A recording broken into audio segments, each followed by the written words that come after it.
মাত্র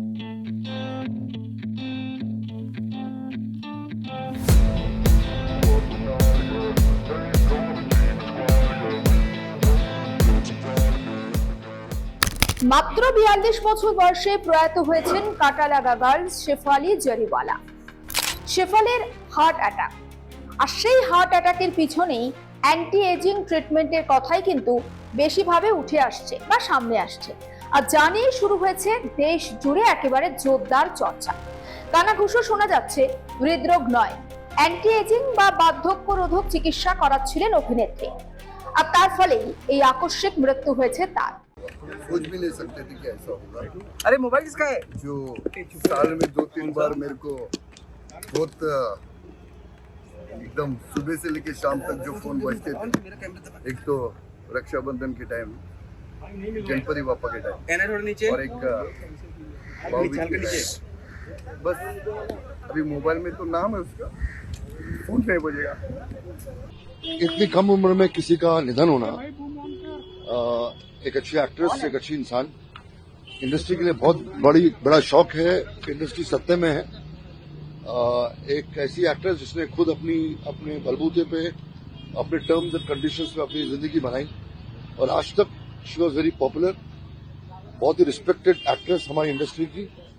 बहुत शौक में हूँ, अभी तक विश्वास भी नहीं हो रहा कि ये एक्चुअली सब हो रहा है। तो बुरा लग रहा है बहुत। Can't complain, God is it's all God's plan, destiny में है ये सब चीज, तो सिंक नहीं। बहुत दुख हुआ इसके बाद, ये जो बात हुई है इस उम्र में होना गलत लगता है, और मैं अपने देखने वालों सबको ये बोलता हूँ कि बी केयरफुल। अभी लाइफ का कुछ, जब से कोविड हुआ है उसके बाद तो समझ ही नहीं आती लाइफ के बारे में। बहुत सारे लोग मैंने देखा है। বয়সের চাকা ঘোরানোর জন্য নানা রকমের ওষুধ নিয়মিত সেবন করতেন অভিনেত্রী শেফালি জারিওয়ালা, কিন্তু ওই দিন একটি বিশেষ পদ্ধতিতে তিনি ওষুধ সেবন করেছিলেন, আর তার ফলে এই বিপত্তি।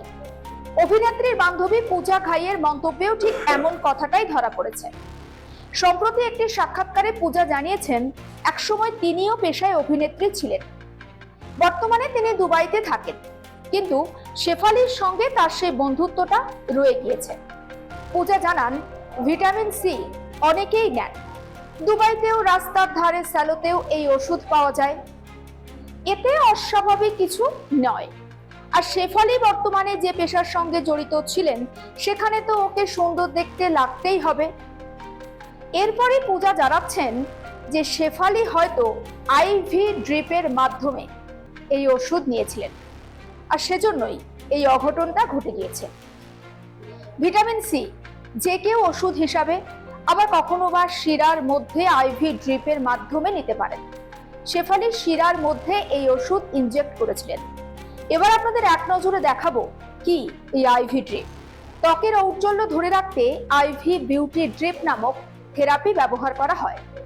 গত বছরও জুন মাসে অর্জুন কাপুরের একটি ছবি সোশ্যাল মিডিয়াতে ছড়িয়ে পড়েছিল, আর যেখানে অর্জুনের ভিটামিন থেরাপি সেশন চলছিল, সেটিও ছিল কিন্তু এই আইভি চ্যানেল ড্রিপ। শরীরের ভিটামিন খনিজের ঘাটতি মেটাতে আইভি বা ইন্ট্রাভেনাস ড্রিপের মাধ্যমে সরাসরি শিরায় ইনজেক্ট করা হয় তরল, যা রক্তে মিশে গিয়ে শরীরে পুষ্টি যোগায় এবং কম বয়সী দেখতে লাগে। শেফালিও যদি এই একই কাজ করে থাকেন, সেক্ষেত্রে তার মৃত্যু হলো কেন, এটা নিয়েও তো প্রশ্ন উঠছে। শেফালির মৃত্যুর পর তার ঘরে তদন্ত চালিয়ে ভিটামিন সি এর বেশ কিছু ইনজেকশন এবং গ্লুটাথিয়ন উদ্ধার করেছেন পুলিশ এবং ফরেনসিক আধিকারিকরা। বিশেষজ্ঞদের বক্তব্য, ত্বককে ফর্সা রাখতে কিংবা ত্বককে ফর্সা করতে বয়স বাড়লে ত্বকে যাতে ভাঁজ না পড়ে কিংবা ভাঁজ পড়া কমাতে এবং ডিটক্সিফিকেশনের জন্য গ্লুটাথিয়ন ব্যবহার করা হয়। বিশেষজ্ঞরা আরো জানাচ্ছেন, এই গ্লুটাথিয়নের প্রভাবে মারাত্মক প্রাণঘাতী অ্যালার্জেটিক রিঅ্যাকশন এবং লিভারেরও ক্ষতি হতে পারে। একজন ব্যক্তির শরীরে প্রায় 30 লক্ষ কোটি কোষ থাকে। বয়স বৃদ্ধির সঙ্গে সঙ্গে এই কোষগুলিও ধীরে ধীরে দুর্বল হয় এবং নষ্ট হতে থাকে। যখন শরীর নতুন কোষ তৈরি করার ক্ষমতা হারিয়ে ফেলে, ঠিক সেই অবস্থাকেই বলা হয় বার্ধক্য। পৃথিবীতে জন্মগ্রহণ করলে মৃত্যু একদিন আসবেই, আর এটা অনিবার্য, এটাই ধ্রুব সত্য এবং সেটা মানুষকে মেনে নিতেই হবে। বার্ধক্য মৃত্যু হলো আমাদের জীবনের সবচেয়ে বড় সত্যি। তা সত্ত্বেও বার্ধক্য রুখে দিতে এবং অমর হওয়ার জন্য চেষ্টা চালিয়ে যাচ্ছে মানুষ। IMAICর একটি মার্কেট রিসার্চ বলছে 2024 সালে বিশ্বে অ্যান্টি এজিং ওষুধ, সার্জারি এবং প্রোডাক্টের বাজার ছিল 6.5 লক্ষ কোটি টাকার। 2033-এ তা বেড়ে হতে চলেছে 10.5 লক্ষ কোটি টাকার। আমাদের দেশের দিকে যদি একটু নজর রাখা যায় তাহলে দেখা যাবে ভারতে অ্যান্টি এজিং এর বাজার 2024-এ ছিল 21,250 কোটি টাকায়। 2033 সালে তা বেড়ে 34,000 কোটি টাকায় পৌঁছাবে বলে মনে করা হচ্ছে। সারা বিশ্বের মানুষ চান তাকে বা তাদেরকে কম বয়সী দেখতে লাগুক, আর সেজন্যই তো বড় বড় বিজ্ঞানীরা এ ধরনের রিসার্চ শুরু করে দিয়েছেন। অ্যান্টি এজিং প্রোডাক্ট তৈরি নিয়ে রিসার্চ করছেন অল্ট্রোস ল্যাবস নামক একটি কোম্পানি, যেখানে বিনিয়োগ করেছেন আমাজন কর্তা জেফ বেজোসও। জানা যাচ্ছে সেখানে ইতিমধ্যে 25,500 কোটি টাকার বেশি বিনিয়োগ করা হয়ে গিয়েছে। গুগলের প্যারেন্ট কোম্পানি টেলিকো লাইফ সায়েন্স এবং অ্যান্টি এজিং প্রোডাক্ট নিয়েও তারা গবেষণা করছে। এই কোম্পানি মানুষের কোষ পরীক্ষা করে তাকে পুনরায় কিভাবে আবার যৌবনে ফিরিয়ে দেওয়া যায় বা ফিরিয়ে নিয়ে আসা যায় তা নিয়েও কিন্তু পরীক্ষা নিরীক্ষার সমীক্ষা চালিয়ে যাচ্ছে। সেখানেও 1000 কোটিরও বেশি বিনিয়োগ ইতিমধ্যেই করা হয়ে গিয়েছে। অ্যান্টি এজিং প্রোডাক্ট তৈরির ইঁদুর দৌড়ে লেগে পড়েছেন বিনিয়োগকারীরা। তারা ভাবছেন সবচেয়ে উৎকৃষ্ট অ্যান্টি এজিং এর সেরা ফর্মুলা বানাতে পারলেই বিশ্ববাজারে তা লক্ষ লক্ষ কোটি টাকায় বাজারে বিক্রি করা যাবে এবং আরো বেশি করে ধনী হয়ে ওঠা যাবে। মানুষের বয়স কমাতে এবং মানুষকে অমর বানাতেও রিসার্চ করছেন বিশেষজ্ঞরা। মানুষের আয়ু 120 থেকে 150 বছর পর্যন্ত করার গবেষণাও কিন্তু চালিয়ে যাচ্ছেন বিজ্ঞানীরা। অন্যদিকে মানুষকে অমর করার চেষ্টা চলছে পুরো দমে। গবেষণার মাধ্যমে এমনটা সম্ভব হলে 70 থেকে 80 বছরের মানুষকেও কিন্তু তরুণ বানানো যাবে বা তরুণ দেখাবে। আমেরিকার একটি কোম্পানি অ্যান্থ্রোপ্যাথিকের দাবি 2030-এর মধ্যে মানুষের গড় আয়ু 150 বছর পর্যন্ত করা সম্ভব হতে পারে।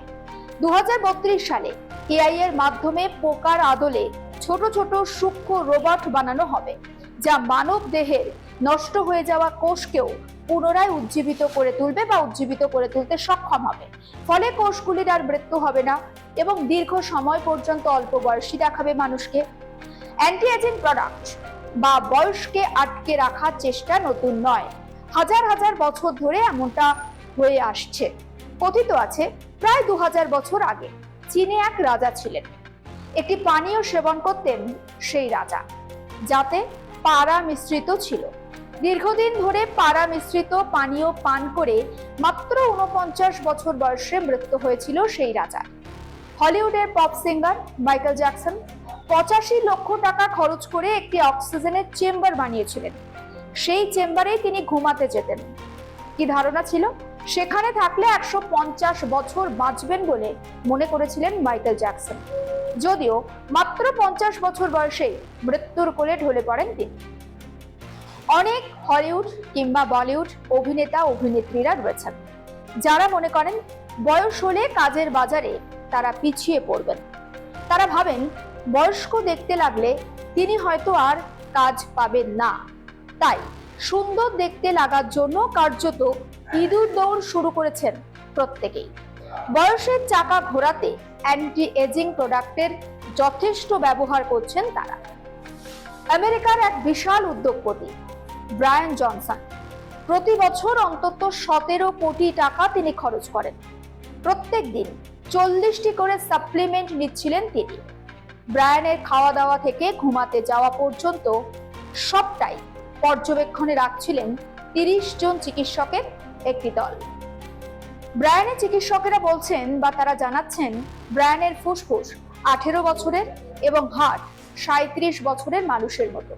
কিন্তু সম্প্রতি চিকিৎসকেরা জানাচ্ছেন ব্রায়ানের সুগার লেভেল ফল করছে, অর্থাৎ আপ ডাউন করছে, হার্ট রেট অস্বাভাবিক এবং তার শরীর ক্রমেই বার্ধক্যের দিকে এগিয়ে যাচ্ছে।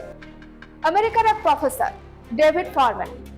তিনি বোধ করেন হঠাৎ করে বুড়িয়ে যাচ্ছেন তিনি। শরীরের বয়স যেন আসল বয়সকে অনেকটাই ছাপিয়ে যাচ্ছে। সময়ের আগে বয়স্ক হয়ে যাচ্ছেন বলে মনে হচ্ছিল তার। এরপর ক্যালিফোর্নিয়ার একটি জঙ্গলে থাকতে শুরু করেন তিনি। ইলেকট্রিক গ্যাজেট এবং মোবাইল ফোন ব্যবহার করা একেবারে সম্পূর্ণরূপে বন্ধ করে দেন। বাড়িতে তৈরি করা এবং প্রকৃতি থেকে সরাসরি আসা খাবার খেতে থাকেন। মাত্র 3 বছর জঙ্গলে কাটিয়ে 10 বছর বয়স কমে গিয়েছে বলে বোধ করছেন তিনি। তাই কম বয়সী বোধ করতে চাইলে ট্যাবলেট কিংবা ইনজেকশন নয়, আরো বেশি করে প্রকৃতির কাছাকাছি বসবাস করতে হবে। তবেই তো স্বাভাবিকভাবে সুস্থ থাকবেন আপনি এবং কম বয়সী দেখতে লাগবে আপনাকে। রাতারাতি ট্যাবলেট খেয়ে শরীরকে অল্প বয়সী করতে চাইলে তার পার্শ্ব প্রতিক্রিয়াও যে চরম, তা সাম্প্রতিক এই সমস্ত ঘটনাই অন্তত প্রমাণ করে দিচ্ছে। আর এমনই অন্যান্য খবর জানতে চান তো অবশ্যই নজর রাখুন আর প্লাস নিউজ ডিজিটাল।